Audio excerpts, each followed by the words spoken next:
হায় হায়, কেমন করে এলাকাবাসীদের কাছে আমি আমার মুখ দেখাবো? বিয়ে করি নাই, স্বামী নাই, কিন্তু পেটে সন্তান চলে এসেছে। হায় হায়, এলাকায় কেমনে মুখ দেখাবো? লজ্জায় পড়ে মারিয়াম আলাইহিস সালাম এলাকা থেকে চলে গেলেন। কি অবাক করে কাণ্ড! বাচ্চা ভূমিষ্ঠ হওয়ার জন্য, বড় হওয়ার জন্য 6 মাস 7 মাস লাগে নাই, পেটে বাচ্চা আসার সাথে সাথে বাচ্চাটারে বড় করে দিয়েছে কে?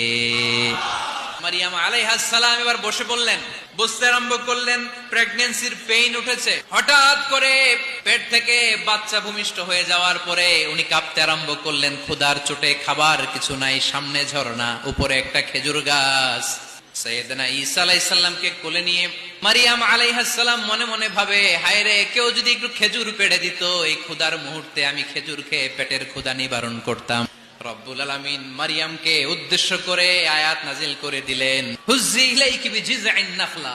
এর মানে হচ্ছে, মারিয়াম, কেউ পেড়ে দিবে না, একটু কষ্ট করে হাতটা উঁচু করে খেজুরের ডালা ধরে ঝাঁকুনি মারো, টসটসে কাঁচা পাকা খেজুর নিচের দিকে পড়বে, তারপর তুমি তুলে খাবে। সুবহানাল্লাহ পড়েন। আল্লাহ চাইলে অটোমেটিক্যালি কারামাত হিসেবে খেজুরগুলো নিচে ফেলতে পারতেন না?